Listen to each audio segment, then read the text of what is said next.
Hi friends, మనం ఈరోజు ఒక తెలుగులో ఉన్న మంచి కథను ఇంగ్లీష్లోకి ఎలా ట్రాన్స్లేట్ చేయాలో నేర్చుకుందాం.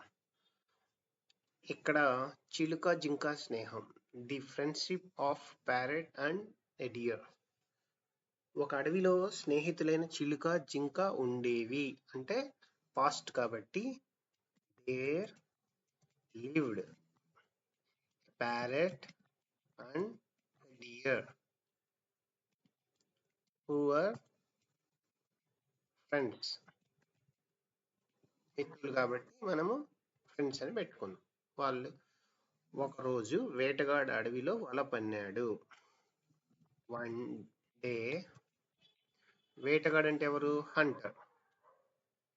Hunter set A net in the forest.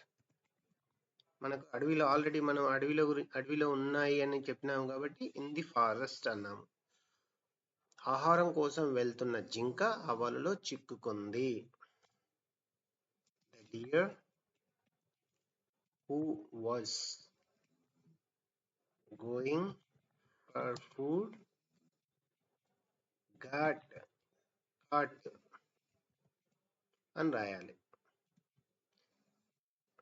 caught in the net. Net already వచ్చింది కాబట్టి, నెట్ పన్నాడు కాబట్టి ఇక్కడ బి వచ్చింది. జింక ఆ వలలో చిక్కుకుంది. జింకను భుజాన వేసుకుని వేటగాడు ఇంటికి బయలుదేరాడు. ది హంటర్, ఎవరు? The hunter put the deer on his shoulder and started walking home. ఇంటికి బయలుదేరాడు. ఇదంతా చెట్టుపై నుంచి చూస్తున్న చిలుక parrot watching all this from a tree. ఏమనుకుంది? తన మిత్రుడిని ఎలాగైనా కాపాడాలనుకుంది.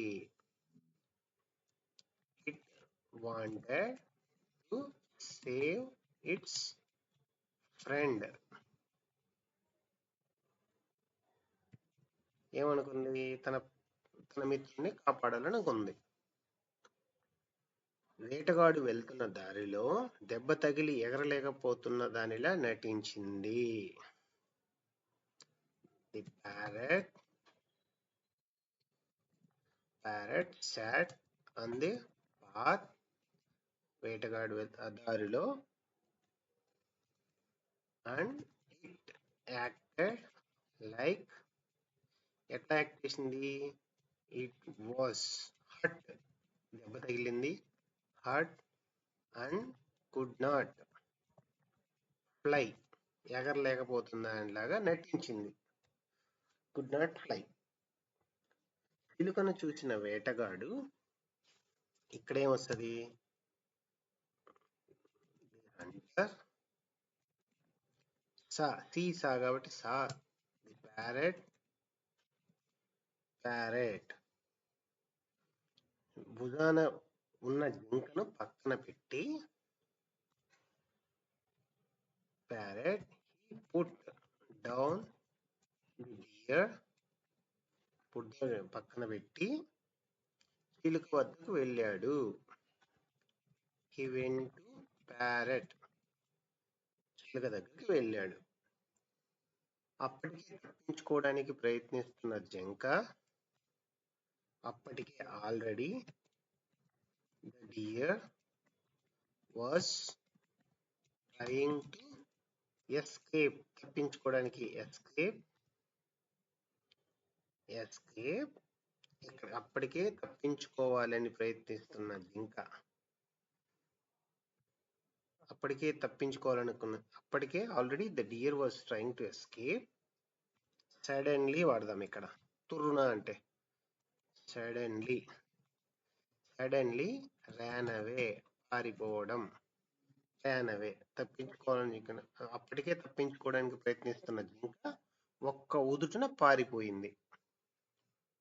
వేటగాడు పట్టుకునే లోపు, ఇప్పుడు ఇక్కడేంటి? వేటగాడు పట్టుకునే లోపు ఇక్కడ మనం ఏం రాయాలంటే బిఫోర్ ది హంటర్ క్యాచ్ పట్టుకునే లోపు చిలుక parrot flew away flew flown. So ఇక్కడ పాస్ట్ గా వచ్చి ఫ్లూ వస్తుంది. ఫ్లూ అవే తుర్రున ఎగిరిపోయింది. Flew away. ఇక్కడ ఏంటి నీతి అంటే మనము నీతి అంటే మోరల్ ఏంటి? నిజమైన స్నేహం ఆపదొచ్చినప్పుడు ఎట్టి పరిస్థితుల్లోనూ విడిచిపెట్టదు. నిజమైన అంటే ట్రూ. స్నేహం ఫ్రెండ్షిప్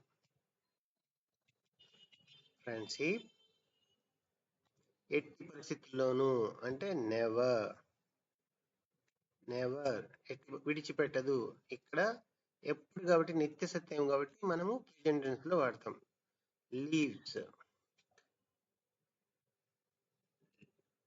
లీవ్స్ అంటే విడిచిపెట్టదు. Never leaves. నిజమైన స్నేహం ఆపదొచ్చినప్పుడు ఎట్టి పరిస్థితుల్లోనూ విడిచిపెట్టదు. True friendship never leaves in times of danger. ఇది మనము ఈ విధంగా మనము ఒక కథను ఇట్లా ట్రాన్స్లేట్ చేసుకోవడం ద్వారా మనకు ఎలా సెంటెన్స్ ఫామ్ చేసుకోవాలి, ఈ ఆర్టికల్స్ ఎక్కడ వాడతాము, పాస్ట్ టెన్స్ లో ఉన్న ఏదైతే వర్బ్స్ ను ఎట్లా వాడతాం అనేది మనకు ఈ విధంగా అర్థమవుతుంది. సో ఇటువంటి మరిన్ని వీడియోస్ కోసం ఫ్రెండ్స్ మీరు నా ఛానల్ను సబ్స్క్రైబ్ చేసుకోండి. If you keep watch my videos, you will definitely learn good English and it will help you to get good jobs, or if you are already in a job you will get promotions and you will have great future ahead. I wish you all the very best. Thanks for watching this video.